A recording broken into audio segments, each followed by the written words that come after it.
강민수 목사님께서 짧게 소개해 주신 대로 저는 강민수 목사님과 함께 대학부 생활을 보냈고 지금 이렇게 신대원을 졸업해서 목동역 쪽에 있는 영신교회라는 곳에서 사역을 하고 있습니다. 그래서 제가 오직은혜 교회가 개척할 때 아주 조금 이렇게 도왔는데요. 그래서 제가 늘 교회를 위해서 기도할 때 세계 교회를 위해서 기도합니다. 저와 함께 있었던 이 전에 있는 모 교회를 위해서 기도하고 제가 속한 교회를 위해서 기도하고 이 오직은혜 교회를 위해서도 항상 기도하고 있거든요. 저희가 멀리 떨어져 있지만 제가 보이지 않는 곳에서 항상 함께하고 있다는 거 여러분들 기억해 주시고 제 사역을 위해서도 함께 기도해 주시면 너무 감사드리겠습니다. 제가 기도하고 시작하겠습니다. 사랑과 은혜가 충만하신 아버지 하나님 감사합니다. 부족한 종이 이 시간에 하나님께 부름을 받고 이 시간 말씀을 전합니다. 이 시간 하나님께서 함께하여 주시고 이 부족한 종의 입술을 주장하여 주셔서 이 교회의 이름처럼 오직 은혜만이 이 시간 충만한 그러한 시간 될 수 있도록 주님 함께하여 주시옵소서. 감사드리며 예수 그리스도의 이름으로 기도드립니다. 아멘. 오늘 제목이 하나님의 보이지 않는 손입니다. 여러분, 하나님의 보이지 않는 손, 보이지 않는 손이라고 하면 여러분들 딱 떠오르시는 것이 있죠. 바로 애덤 스미스의 보이지 않는 손입니다.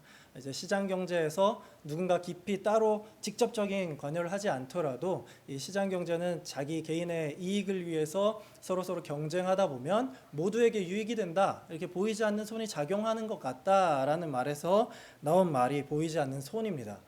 저는 이러한 관점을 우리 교회로 그대로 가져온다면 하나님의 보이지 않는 손, 우리를 도우시는 하나님의 보이지 않는 손은 과연 어떻게 설명할 수 있을까? 이것을 신학적인 용어로 제가 한번 고민을 해봤는데 아무래도 하나님의 섭리라는 표현이 이 하나님의 보이지 않는 손과 굉장히 밀접한 관계가 있지 않을까 합니다. 이 하나님의 섭리, 여러분 섭리라는 표현 사실 이 오직은혜 교회가 워낙 이 개혁주의 신앙의 강자분들이 모여 계시기 때문에 섭리라고 하면 바로 잘 아시겠죠. 하나님께서 세상 만물을 주관하시고 통치하시고 보존하시는 또 하나님의 이러한 통치 방법일 수 있겠는데요. 이 하나님의 섭리 가운데 가장 중요한 것이 뭘까 한번 생각해 보면 하나님께서 이 세상의 모든 것들을 지으시고 지금까지 인도하시면서 가장 중요한 하나의 핵심을 뽑자면 아마 예수 그리스도를 통한 당신의 백성들을 구원하시는 게 아닐까 합니다. 즉 하나님의 섭리는 우리의 구원의 역사와 굉장히 깊은 관계가 있고 아니 뗄래야 뗄 수 없는 관계다라고 하는 것을 우리가 볼 수 있겠는데요. 우리가 이 시간에 이 에스라 말씀을 보면서 하나님의 보이지 않는 손이 우리 인생 가운데 어떻게 개입되는가를 이렇게 간접적으로 또 직접적으로 한번 경험하는 시간 되었으면 좋겠습니다. 제가 이것을 전제로 하고 여러분들에게 질문을 한번 던져보고 싶습니다. 여러분들 그래도 오직 은혜교회 성도시라면 나름대로 신앙의 이 경력이 좀 되시는데 여러분들은 스스로의 신앙생활에 만족을 하고 계십니까? 아니면 아직도 나는 이거밖에 안 되나 이렇게 스스로의 생활에 신앙생활에 더 나아가 불만족하고 계시진 않습니까? 우리가 신앙생활을 하면서 사실은 내 신앙의 경력과는 무관하게 나는 계속해서 오랫동안 교회를 나왔지만 반대로 내 신앙의 열정과 반대로 신앙의 모습들은 이렇게 깎여나가는 듯한 그러한 느낌을 받을 때가 많이 있습니다. 뭐가 있을까요? 수요 예배, 수요 기도회나 아니면 주일 오후 예배에 이렇게 늘 나오고 싶지만 우리의 이 육신의 연약함으로 인하여서 너무나 피곤해서 직장 때문에 집안일 때문에 이러한 저러한 이유로 우리가 늘 함께하지 못할 때가 있죠. 작정하고 새벽 기도를 한번 해봐야겠다 했는데 내가 눈을 뜨면 항상 7시 반이 되어 있고 이런 경우들이 우리 가운데 있다라는 거죠. 또 새해마다 여러분 다짐하시는 거 있죠. 올해는 성경을 꼭 일독하겠다. 그 약속을 스스로에게 과연 지키고 있는지 저 스스로에게도 한번 던져보고 싶습니다. 이렇게 우리는 우리의 실제 신앙의 열정과 달리 내가 만족하지 못하는 나는 왜 이거밖에 안 되지? 라고 하는 신앙의 자책에 때로는 빠질 때가 있습니다. 오늘 우리는 에스라서를 읽는데요. 이러한 우리의 신앙을 이 에스라서를 통해서 좀 살펴봤으면 좋겠는데 에스라서의 이 대표되는 주제가 하나가 뭐냐면 바로 회복입니다. 회복. 우리가 이 회복인데 이 에스라가 우리에게 주는 회복의 이 전제가 무엇이냐? 바로 하나님의 섭리를 통한 회복이다라는 거예요. 쉽게 말해서 내가 내 의지로 뭔가 회복했다, 회복할 것이다가 아니라 하나님의 보이지 않는 손길, 하나님의 인도하심을 통해서 우리는 회복을 느낄 수 있는 그 말씀의 정수가 바로 에스라다라는 거죠. 그래서 오늘 우리가 이 에스라서를 살펴볼 때 여러분 우리가 꼭 스스로에게 좀 심어줘야 될 메시지가 있습니다. 그것이 뭐냐면 지금 바로 우리의 상태, 내 신앙에 만족하지 못하고 있는 내 상태가 이 에스라서의 배경이 되는 이스라엘 백성들의 이 포로로 잡힌 신세와 똑같다라는 것을 우리가 먼저 인정하고 이 말씀을 들어가면 훨씬 더 깊은 은혜를 누릴 수가 있습니다. 그래서 우리가 하나님을 믿는다고 했는데, 하나님을 섬기려고 했는데 나도 모르게 때로는 너무나도 급해서, 아니면 내가 지금 내 눈앞에 있는 상황들, 내 눈앞에 있는 것들이 하나님보다 더 귀해서 하나님을 제대로 잡지 못했을 때, 하나님께 제대로 돌이키지 못했을 때 우리는 과연 이 하나님의 말씀, 이 세상의 것에 포로된 내가 하나님께로 회복될 수 있는 방법은 무엇일까? 이런 것을 우리가 한번 고민해 봤으면 좋겠습니다. 그래서 오늘 에스라 말씀을 보면서 이 하나님의 그 당신의 보이지 않는 손길로 우리를 어떻게 다시 돌이키게 하시고 우리를 어떻게 다시 그 은혜 가운데로 풍덩 담가 주시는지 이 시간 함께 그 하나님의 놀라운 섭리를 깨닫고 오직 은혜만을 경험하는 이번 시간 되기를 소망합니다.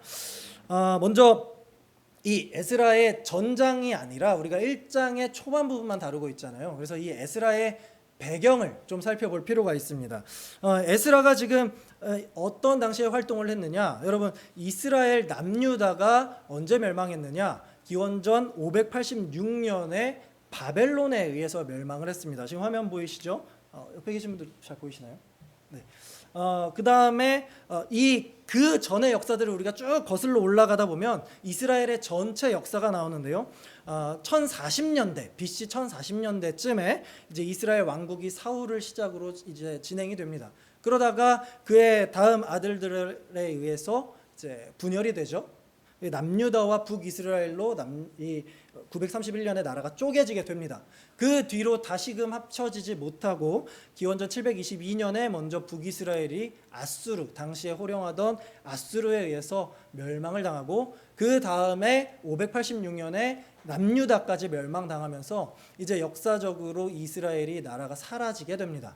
그런데 성경에서는 이들의 이 멸망당한 단 하나의 이유를 한 글자로 이렇게 설명합니다. 바로 죄 때문이다 라고 설명을 하고 있죠. 그래서 하나님께서는 이 역사적으로 쭉 살펴보면 당신의 백성들이 죄를 범할 때 하나님은 항상 심판의 도구로서 이웃한 나라들을 사용하셨음을 우리가 보게 됩니다. 좀 익숙한 나라들이 있죠. 암몬, 모압, 에돔, 블레셋, 항상 이스라엘 역사에서 싸움을 해왔던 나라들입니다. 이렇게 싸우다가 결국에는 패권 국가인 아수르에 의해서 이 모든 지역이 싹 멸망당하게 되죠. 그래서 하나님께서 번번이 이 이웃 나라들로 이 남유다와 북이스라엘을 공격할 때마다 하나님께서 항상 하셨던 방편이 하나 있습니다. 무엇이냐면 선지자들을 통해서 늘 회개하라, 돌이키라 라고 말씀하셨어요. 근데 회개를 했습니까? 안 했습니까? 안 했죠. 그래서 결국에 멸망당하게 됐고 이제 시간이 흘러서 바벨론에 의해 남유다가 다 점령당한 지 70년이 된 그러한 시간이 흘러서 에스라서가 시작이 되는 겁니다. 근데 그 에스라의 시작이 뭐냐? 바사왕 고레스 원년에라고 시작합니다. 여러분, 남유다를 멸망시킨 나라가 아까 어디라고 했나요? 바벨론이라고 했죠. 바벨론인데 지금 1절에서는 지금 에스라 1절에서 바사왕 고레스 원년에, 바벨론 왕이 아니라 바사왕이라고 시작을 합니다. 그 동안에 이 70년의 기간 동안에 무슨 일이 있는지 우리가 좀 살펴봐야겠죠. 자, 이게 보면은 이 바벨론 왕국의 엄청난 지도입니다. 이스라엘이 어디냐면 여기 있어요. 여기 아주 조그맣게 있죠. 이 바벨론이 당시에 모든 이 지역을 다 삼켜서 이집트, 애굽까지 다 삼켰던 엄청난 강대국이었습니다. 그러다가 이 뒤에 누가 있죠? 여러분 보시면 메대가 있고 여기 이 지역이 페르시아만이라고 있죠. 여기서 어떤 나라들이 일어나느냐? 바로 메대와 바사 왕국이 일어나게 됩니다. 결국에는 역사적인 시간의 흐름을 따라서 메대와 바사가 손을 합치게 되면서 메대 바사 왕국이 되고 훗날에는 바사 왕국으로 통일이 되는데, 그때 바사 왕국의 크기가 바벨론보다도 훨씬 커진 이 엄청난 영토를 자랑합니다. 그러니까 바벨론의 포로였던 사람들이 고스란히 그대로 그냥 페르시아 바사의 포로로 신분은 그대로인 거죠. 그냥 자신의 소속이 조금 바뀐 수준, 그 정도라고 이해하시면 되겠습니다. 그런데 이렇게 바벨론의 종이었던 자들이 페르시아의 종이 되었다고 과연 어떤 것이 변하게 되었을까요? 우리가 이것을 좀 중점적으로 봐야 되는데, 시작에 아까 바사왕 고레스 원년해라고 했죠. 이 원년이라는 표현이 굉장히 중요합니다. 이게 잘 보시면은 70년의 긴 시간이 흘렀습니다, 여러분. 70년이면 사실 우리 할아버지 세대에서 완전히, 그러니까 2세대 정도가 지난 세대가 되는 거죠. 엄청나게 긴 시간이 흐르는데, 그때 여러분 엄청나게 갑작스럽게 상황이 바뀌게 됩니다. 이 1절 말씀 보시면 처음에 바사왕 고레스 원년해라고 하죠. 계속해서 보시면 여호와께서 예레미야의 입을 통하여 하신 말씀을 이루게 하시려고 라고 합니다. 이 고레스 원년에 하나님께서 예레미야 선지자의 입을 통해서 하신 말씀을 이루게 하시려고 라고 하는 거죠. 주어가 지금 여호와께서입니다. 그런데 여호와께서 무엇을 하고 계십니까? 말씀을 이루려고 하신다라고 써져 있죠. 그 다음에 기록된 표현이 있죠. 말씀을 이루게 하시려고 어떤 방법을 쓰십니까? 고레스의 마음을 감동시키셨다라고 기록하고 있죠. 여러분, 이게 이 에스라의 전체를 관통하는 뼈대가 됩니다. 누가? 여호와께서 당신의 말씀을 이루게 하시려고 바사왕 고레스를 감동시키셨다. 여러분, 이게 바로 하나님의 일하시는 방법을 표현하면서 에스라서의 전체를 뚫고 가는 말씀인데요. 무슨 말입니까? 하나님께서 당신의 역사를 이루실 때 어떻게 행하신다는 겁니까? 말씀을 이루시는데 사람의 마음을 감동시켜서 진행하신다라는 거죠. 그러면 이제 이것을 우리의 방법으로 한번 해석해 볼 수 있죠. 우리가 하나님께서 어떻게 행하시나, 내 삶에 하나님께서 어떻게 임하시나, 우리 오직 은혜교회 가운데 하나님께서 어떤 은혜를 주시려고 어떤 방법으로 일을 하시는가, 바로 말씀을 통해 사람을 감동시켜 일한다라는 겁니다. 저는 이 시간에 이 말씀이 우리를 감동시켜서 바로 우리 오직은혜교회 성도님들이 이 말씀의 힘으로 많은 은혜를 누리고 정말 이 시대를 역행하는 풍성한 은혜가 있기를 소망합니다. 우리가 이제 그러면 이 말씀을 쭉 봐야겠죠. 여러분, 이 뼈대라는 것을 꼭 기억하시고 오늘 말씀을 한번 볼게요. 우리가 하나님께 기도를 할 때, 여러분, 우리의 삶을 한번 돌아보면 우리가 어떤 기도를 합니까, 여러분? 내 상황이 안 좋으면 안 좋을수록 우리의 기도의 내용이 어떻게 돼요? 하나님께, 예전에 평화로울 때는 주여 감사합니다, 뭐 이런 평화로운 기도만 하는데, 내가 어려우면 어려울수록 하나님께 정말 즉각적인 리액션을 요구하는 기도들을 하죠. 하나님, 이것 주세요. 이 문제 해결해 주세요. 저 문제 어떻게든 해결해 주세요. 이렇게 하나님께 직접적인 복을 요구합니다. 그러다가 하나님께서 곧장 내게 응답하시지 않는 것 같으면 하나님께 우리가 대들죠. 그런데 우리가 이 말씀을 기억할 때 반드시 기억해야 할 것, 하나님께서는 우리에게 복을 주시는데 어떠한 방식으로 일하느냐? 무턱대고 복만 툭 던져주고 나 몰라라 하시는 것이 아니라 말씀부터 먼저 우리에게 주신다라는 것을 우리가 기억할 수 있어야 됩니다. 그래서 하나님께서 우리의 삶을 은근히 통치하시고 보존하시면서 우리를 건져내시기 위해 무엇부터 던져주시는가? 말씀이다. 즉 하나님의 섭리의 은혜는 말씀으로부터 시작된다라는 것을 우리가 기억할 수 있어야겠죠. 자, 그런데 그 다음에 어떻게 하시느냐? 그 말씀을 이루시기라고 감동을 주신다. 하나님께 그 은혜를 구하며 기도하는 자들에게 하나님께서는 감동을 주셔서 그 사람을 사용하시고 그 사람을 움직이신다. 이게 하나님의 일하시는 방법이다라는 겁니다. 그러니까 우리가 이 정확하게 말씀을 이해하려면 어떠한 기도를 하나님께 드려야 됩니까?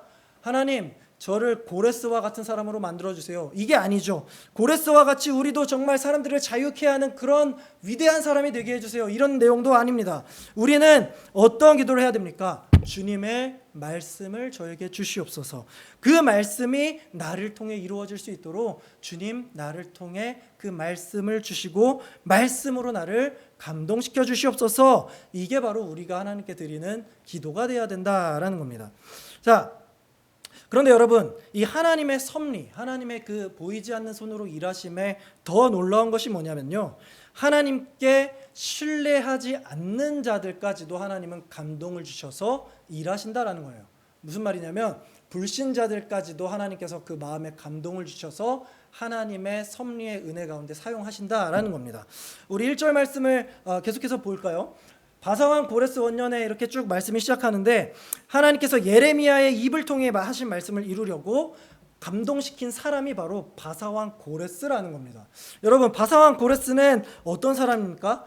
세계사 쪽으로, 여기서 세계사 전공하신 분이 있을까 싶은데, 역사 전공하신 분들, 이 바사왕 고레스의 우리 세계사적인 이름이 바로 키루스 2세입니다. 키루스 2세. 이 키루스 2세가 굉장히 이제 거대한 페르시아 제국의 왕이었는데, 이 바사 왕 이 키루스는 하나님을 믿지 않는 사람이었습니다. 믿지 않고 오히려 하나님의 백성을 바벨론에게 그대로 받아서 억압하고 괴롭혔던 사람이죠. 그런데 이 키루스 왕이 역사적으로 등극한 해가 어디냐면, 여러분 이 숫자를 잘 기억하셔야 되는데요, 539년, 기원전 539년입니다. 이 숫자를 잘 기억하셔야 되는 게, 이때 하나님께서 하신 말씀을 이루시겠다라고 지금 말씀하고 있는 거예요. 자, 예레미야 선지자의 입을 통해서 하신 말씀, 그러면 우리가 이제 또 알아야 될 게 있죠. 도대체 예레미야의 입을 통해 하신 말씀이 무엇인가라는 것을 우리가 기억해야 합니다. 그러면 예레미야가 누구인가? 놀랍게도 예레미야는 이 남유다가 멸망하기 한참 전에 활동했던 사람입니다. 여러분, 우리가 예레미야 25장 11절과 12절 말씀을 보시면요, 우리 이 두 개 말씀 한번 같이 읽어볼까요? 함께 읽어보도록 하겠습니다. 시작. 이 모든 땅이 폐허가 되어 놀랄 일이 될 것이며 70년 동안 바벨론의 왕을 섬기리라. 70년이 지나면 내가 바벨론의 왕과 그의 나라와 갈대아인의 말미암아 벌하여 영원히 폐허가 되게 하되. 지금 예레미야 선지자가 옛날에 무슨 얘기를 했냐? 자, 남유다 사람들, 우리가 회개하지 아니하면 하나님께서 우리를 멸망시키실 건데 우리는 70년 동안 바벨론의 포로로 살 것입니다. 우리는 바벨론에 사로잡히고 우리는 멸망할 것입니다. 그런데 70년이 지나면 우리는 그 바벨론이, 우리를 괴롭혔던 그 바벨론이 폐허가 될 것입니다 라고 얘기를 했다라는 거예요. 여러분, 우리가 이것을 기억해야 되는데, 70년 동안 바벨론에 의해서 우리가 잡혀 있을 것이다. 이 바벨론을 우리가 70년 섬길 것이다. 예레미야가 이걸 몇 년 동안 남유다 백성들에게 선포했냐면 무려 23년 동안 선포했습니다. 그러니까 제발 좀 내 말을 듣고 회개 좀 하세요 했는데 23년 동안 고쳐지지 않았던 거죠. 그래서 23년 동안이 지난 후부터 이제 이 역사가 쭉 진행되는 것을 우리가 기억해야 되는데, 여러분 이 23년이라는 숫자도 좀 기억을 하셔야 됩니다. 이제부터 좀 재미난 일이 일어나요. 여러분, 이때 예레미야의 말을 무시하고 쭉 범죄를 일삼았다가 결국에 바벨론에 먹히게 되는데, 여러분 아까 남유다가 언제 멸망했다 했죠? 북이스라엘이 722년이고 남유다는 586년입니다. 여러분 이걸 기억하세요. 23년 후인 586년에 남유다가 멸망을 당합니다. 여러분, 그런데 이 고레스 왕이 아까 등극한 해가 제가 몇 년이라고 했죠? 기원전 539년이 고레스 원년이라고 했죠. 여러분 여기서 이제 눈치 빠르신 분들은 좀 계산이 되실 것 같아요. 자, 고레스 원년과 586년, 그리고 586년에서 23년을 더하면 예레미야가 23년 전에 말씀을 선포했던 그 시기가 계산이 되죠. 바로 기원전 609년이 됩니다. 자, 그러면 여러분 여기서 기원전 609년에서 기원전 539년의 시간으로 가면, 덧셈 뺄셈 잘 하시죠? 빼면 몇 년이 됩니까? 바로 70년의 시간이 나오게 된다라고 하는 거예요. 딱 70년. 하나님께서 예레미야 선지자를 통해서 70년 동안 우리가 바벨론 왕을 섬기리라 했던 그 정확한 시간이 성취된 것이 이 에스라 1장 1절의 고레스 원년이었다라고 하는 거예요. 야, 여러분, 저는 이 성경을 보면요, 이렇게 역사적으로 정말 팩트가 들어맞는 얘기들을 보면 참으로 놀랍습니다. 이 성경이 당연히 우리의 믿음으로 실제했다라고 믿지만 정말 내 눈으로 이것이 진짜라고 보여질 때 우리가 하나님의 놀라운 일을 더 깊이 체험할 수 있는 것 같습니다. 여러분, 우리가 다시 본문으로 돌아와서 다시 1절 한번 계속 볼게요. 자, 바사왕 고레스 원년에 여호와께서 예레미야 입을 통하여 하신 말씀을 이루게 하시려고 바사왕 고레스의 마음을 감동시키심에 그가 온 나라에 공포도 하고 조서도 내려 이르되, 딱 70년이 지난 그 시점에 하나님께서 고레스 왕의 마음을 움직여서 어떻게 하시냐, 온 그 아까 봤던 넓은 제국의 조서를 선포하게 합니다. 그 조서가 무엇이냐, 세계사적으로 유명한 키루스 실린더, 바로 고레스 칙령이라는 것입니다. 이게 세계 최초의 인권 선언문이라고도 불리는데요. 자, 여기서 한번 볼게요. 먼저 고레스 이전에 바벨론이 온 제국을 통치할 때 어떠한 통치 방법을 펼쳤느냐, 바로 모든 나라의 인재들, 뛰어난 사람들을 바벨론의 직접적인 그 땅으로, 오늘날 우리나라로 따지면 서울로 다 불러들여서 그 사람들에게 이렇게 밥도 먹이고 키우면서 똑똑한 사람들을 인재로 등용해서 바벨론의 부하들로 삼았습니다. 실제로 우리가 이 다니엘서를 보면은 그걸 알 수 있죠. 다니엘과 세 친구들이 이때 포로로 잡혀와서 바벨론에서 느부갓네살을 위해서 섬겼던 거 아닙니까? 자, 그러나 고레스, 이 바사의 원칙은 달랐습니다. 어떤 정책을 펼쳤냐면, 다 돌아가라, 포로들 다 너네 원래 있던 땅으로 돌아가라 라고 합니다. 가서 너네가 지금 황폐해진 그 땅을 다시 한번 개척하고 경작해서 모든 땅들을 다 다시 살려놔라. 어차피 여기 있든 거기 있든 내가 그 땅도 다스리고 이 땅도 다스리니까 상관없으니까 다 돌아가라. 이게 바로 고레스 칙령의 기본적인 내용인 겁니다. 다 돌아가서 너희 신들 믿어도 상관없고 다 하되 대신 너희의 왕으로서 나를 섬기고 나를 위해 기도해라. 이게 고레스 칙령이라는 거죠. 죄송해요. 자, 우리가 그래서 이 고레스 칙령이 은근히 보면 노예들을 다 해방시켜주는 그런 것처럼 보여서 세계 최초의 인권 선언문이다라고 하는 겁니다. 어쨌든 그런데 여러분, 성경은 지금 이것을 누가 했다라고 말씀하고 있느냐? 바로 하나님께서 고레스의 마음을 감동시키셔서 하셨다라고 우리에게 분명히 말하고 있다라는 거죠. 단순히 이렇게 고레스 왕이 이 칙령을, 이 키루스 실린더를 선포한 것이 고레스 왕의 변덕, 고레스 왕의 어떠한 아이디어가 아니었다라는 것을 말씀하고 있는 겁니다. 딱 하나님께서 약속하신 70년의 기한이 찼을 때 하나님께서 당신의 뜻을 이루시기 위해 보이지 않는 당신의 섭리하심으로 끌고 오신 사건이다라는 거죠. 여기서 이제 그렇게 얘기할 수 있어요. 우연의 일치 아니겠느냐? 증거를 가져와 봐라 할 수 있겠어요. 그래서 우리가 이 근거가 되는 말씀을 또 어디서 찾을 수 있느냐? 이사야 45장에서 그것을 찾을 수 있습니다. 여호와께서 그의 기름 부음을 받은 고레스에게 이같이 말씀하시되 라고 해요. 여러분, 더 놀라운 사실이 뭔지 아세요? 이 이사야서가 기록될 당시에 고레스 왕은 태어나지도 않았던 때입니다. 이 고레스가 존재하지 않을 때 하나님께서 이사야를 통해서 고레스가 날 거고 그를 통해 어떻게 말씀하시느냐? 4절을 보실까요? 내가 나의 종 야곱, 내가 택한 자 이스라엘을 위하여 너의 이름을 불러 너는 나를 알지 못하였을지라도 내게 칭호를 주었노라 라고 말씀하고 있습니다. 자, 내가 고레스 너를 부른 것은 단순히 너를 세계를 호령하기 위한 대제왕으로 삼으려는 것이 아니라 내가 사랑하는 나의 종 야곱, 내가 택한 자 이스라엘을 위함이다. 너는 나를 믿지 못하고 심지어 너는 나를 알지도 못하나 내가 너에게 칭호를 줬고 내가 너를 이스라엘 백성들을 회복시킬 도구로서 사용할 것이다 라는 것을 옛날 옛적부터 이 이사야가 활동했던 시기가 고레스가 태어나기 약 100년 전입니다. 이때 하나님이 이미 예고하셨다라는 것을 우리가 기억하게 되는 거죠. 여러분, 그리고 그 말씀이 이제 에스라서에 와서 완전히 이루어진 겁니다. 이것이 바로 하나님의 섭리라는 거죠.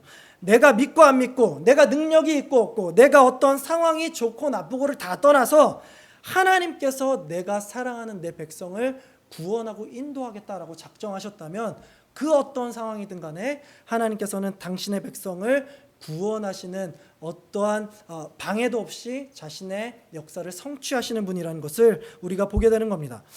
여러분, 우리는 이 사건을 보면서 세계사의 흐름과 역사가 어떻게 흘러가는지를 알 수 있어야 됩니다.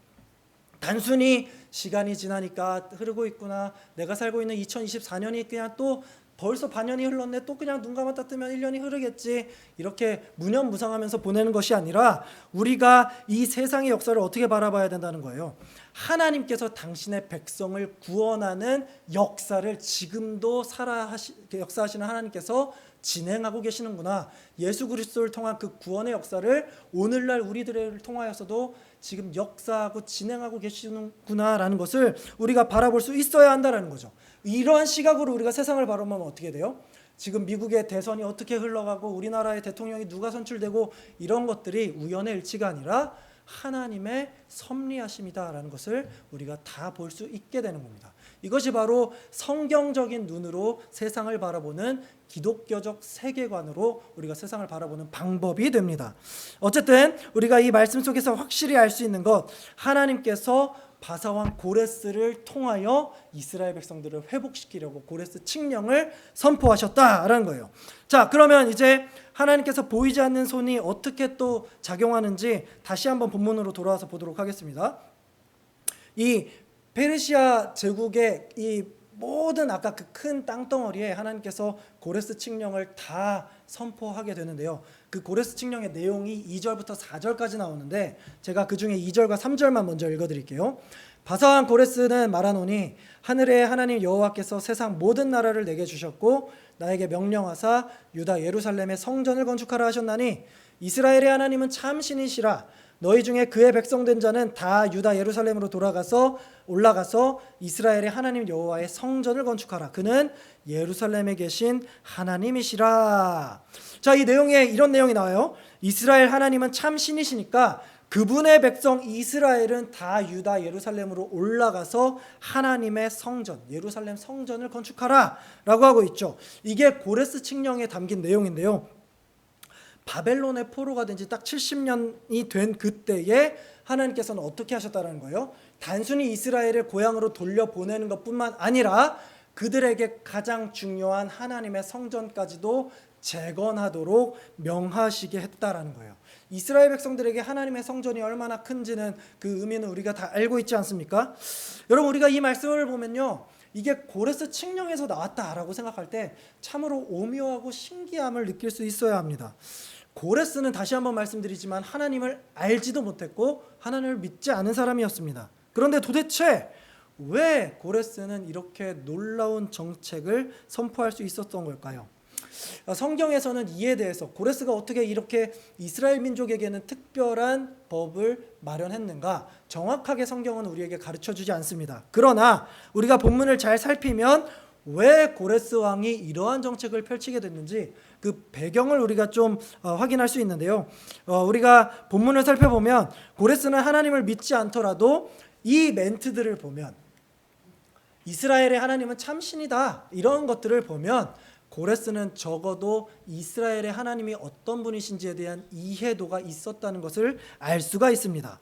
자, 그러면 우리가 한번 물음표가 생기죠. 어떻게 고레스는 이스라엘의 하나님을 알 수가 있었을까? 저 멀리 떨어진 페르시아에서 어떻게 알 수 있었겠냐라는 거죠.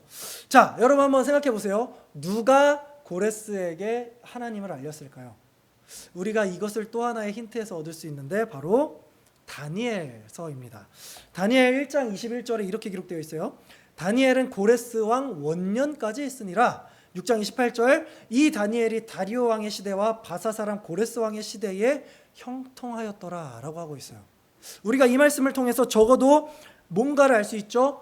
하나님의 사람 다니엘이 고레스 왕 측근으로 계속 있었었구나 라는 것을 알 수 있습니다. 그렇다는 것은 우리가 다니엘은 10대 중반에 어린 나이에 바벨론의 포로로 잡혀갔지만 이 느부갓네살의 꿈을 해석해 주면서 이제 관직에 오르면서 후에 바벨론이 멸망하고 바사 제국에 이르기까지 이 역사를 보시면 이렇게 되거든요. 이 70년 동안 바벨론, 그 다음에 메데 바사, 바사, 그때 동안 왕이 이렇게 바뀝니다. 느부갓네살, 벨사살, 다리오, 고레스. 근데 항상 그 핵심 멤버로 누가 있었느냐? 다니엘. 다니엘이 노년에 이르기까지 쭉 있었는데 그동안 어떤 영향을 발휘했겠는가? 당신이 믿는 하나님 여호와를 자기 왕에게 분명히 소개하고 가르쳐 주었을 것이다 라는 것을 우리가 기억할 수 있습니다. 여러분, 사실 정권이 바뀌면 왕이 제일 먼저 하는 게 뭡니까? 이전 정권의 인재들을 다 숙청하는 거잖아요.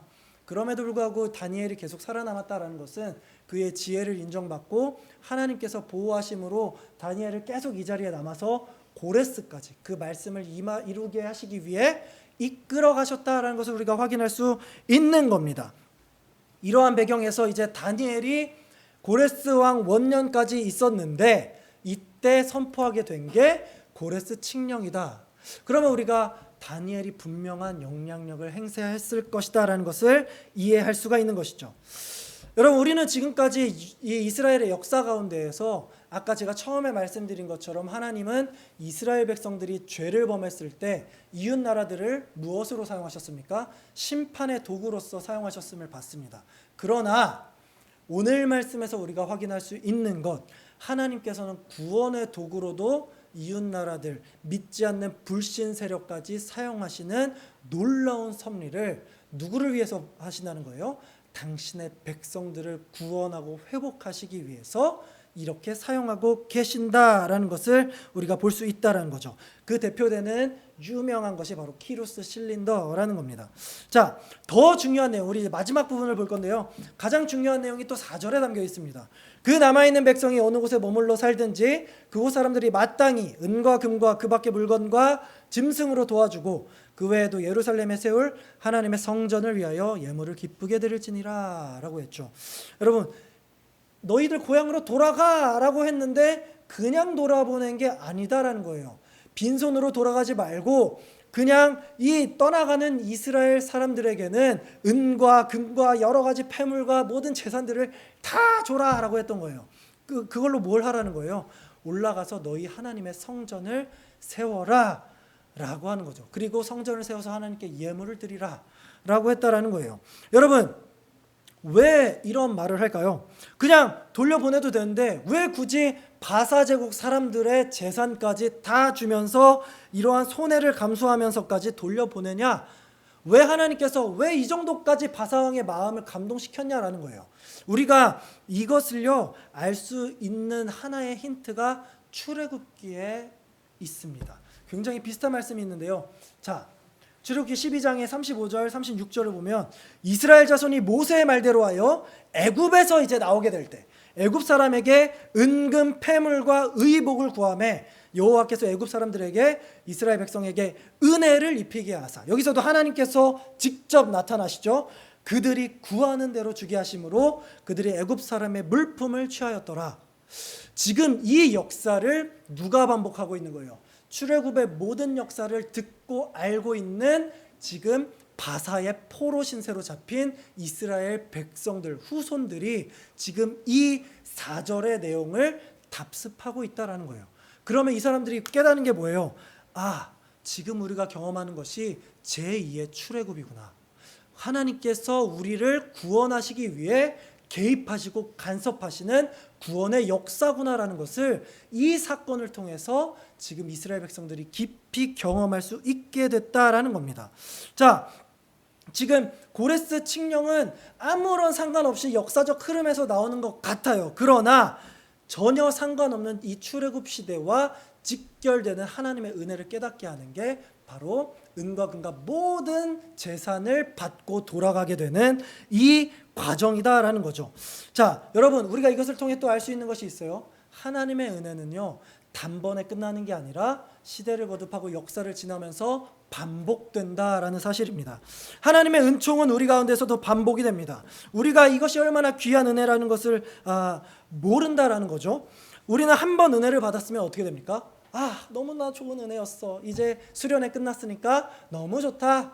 이제 끝 하고 돌아서는 순간 어떻게 됩니까? 수련회 때 받은 은혜들을 다 기억하지 못하죠. 우리가 이렇게 늘 깨닫지 못하고 하나님의 은혜를 까먹습니다. 그런데 하나님께서는 어떻다는 거예요? 한번 주셨던 은혜를 다시 한번 주시면서 다시 한번 우리 가운데에서 하나님의 은혜를 기억하게 하고 상기시킨다. 이게 반복된다라는 것부터가 우리에게 임하는 하나님의 귀한 은혜다라는 거죠. 자, 우리가 그래서 이 출애굽의 제2위의 출애굽, 이 바벨론 포로 생활의 기한을 통하여서 하나님이 어떠한 은혜를 우리에게 부어주시는지 다시 한번 그들의 백성들을 품어주시는 하나님의 은혜를 기억할 수 있게 된다는 거죠. 자, 그뿐만 아니라 여러분, 실제적으로 왜 은과 금과 여러 가지 폐물을 다 주게 했어요? 성전을 짓게 하기 위해서죠. 실제적인 이유는 이 성전을 재건축하기 위함입니다. 근데 여러분, 이 성전의 기능이 뭐예요? 이스라엘 백성들이 특별히 대제사장이 하나님을 만나서 하나님께 예배를 드리고 이스라엘 백성들과 하나님이 직접적으로 소통했던 장소가 이 성전이다라는 거죠. 그럼 하나님께서 이스라엘 그 포로 귀환하는 백성들에게 진짜 하고 싶은 말씀이 뭡니까? 너희들이 와서 성전을 지어라. 내가 너희를 다시 한번 만나고 싶다라는 것을 이 성전 재건축 명령을 통해서 지금 고레스 실린더를 통해서 다시 이스라엘 백성들에게 말씀하고 계시다라는 겁니다.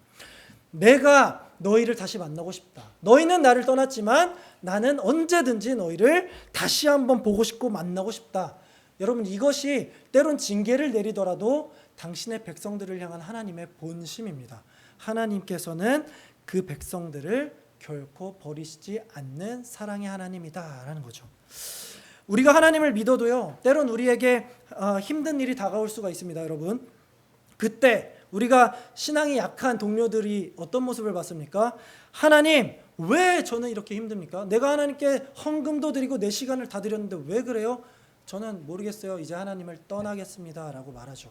그런데 여러분, 우리가 한번 오늘 말씀을 듣고 잘 생각해 보자고요. 하나님과 백성 사이에서 그 둘의 관계를 깨뜨렸던 건 항상 누굽니까? 바로 우리들, 하나님의 백성들이었습니다. 그러나 하나님은 그 백성들이 생각지도 못한 방법으로 세계 최강의 나라 고레스, 이 바사 제국 고레스 왕의 명령을 통해 이스라엘 백성들에게 다시 한번 해방을 허락해 주시고, 더 나아가 성전까지 다시 한번 만들게 하시면서 그들을 다시 만나고 다시 그들을 회복시켰던, 그게 바로 우리가 믿는 하나님 아버지가 되십니다.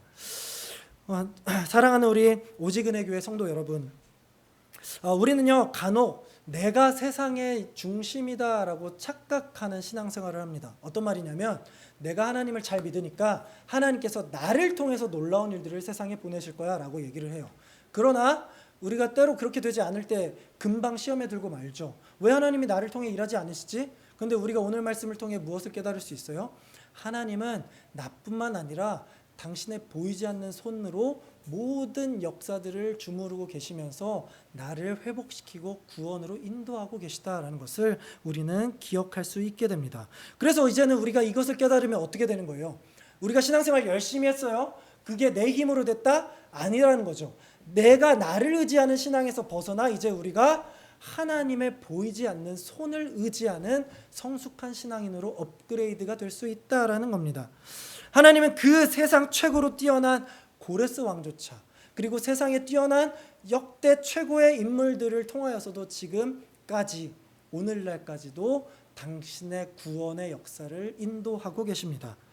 우리가 믿는 하나님은 세상의 그 어떤 사람들보다도 뛰어난 구원의 하나님, 그들까지도 사용하시는 하나님이심을 우리가 꼭 기억해야겠습니다. 여러분, 내가 지금 힘이 듭니까? 그렇다면 여러분들의 그 힘든 시기가 이 에스라의 말씀에 있는 이스라엘 백성들, 바벨론 포로 시기에 있는 이스라엘 백성들이라고 한번 생각해 보면 어떨까요? 우리는 낙심 가운데, 그 힘겨운 상황 가운데 있지만 하나님은 반드시 그 종살이하는 당신의 백성들을 당신이 원하신 때에 반드시 회복시켜 주실 것입니다. 믿는 자들을 통해서도 그렇지만 믿지 않는 자들, 여러분의 회사 동료들, 이웃 친척들, 그들 믿지 않는다고 여러분 내팽개치지 말라는 거예요. 그들을 통하여서도 하나님은 우리가 전혀 알지 못하는 크고 놀랍고 은밀한 방법으로 우리의 구원을 이루시고 또한 그들의 구원도 이루실 것입니다. 이 하나님이 지금도 저와 여러분과 함께 하시고 우리를 구원의 길로 회복시키시려고 우리의 인생 가운데 지금도 당신의 놀라운 큰 그림, 구원의 섭리로 우리를 초대하고 인도하고 계시다는 사실을 꼭 기억하시면서 이왕 믿는 우리의 하나님 아버지 한번 제대로 믿어보는 우리 개혁주의 신앙인들, 우리 오직은혜교회 성도님들 되시기를 우리 예수 그리스도의 이름으로 간절히 소망합니다. 아멘.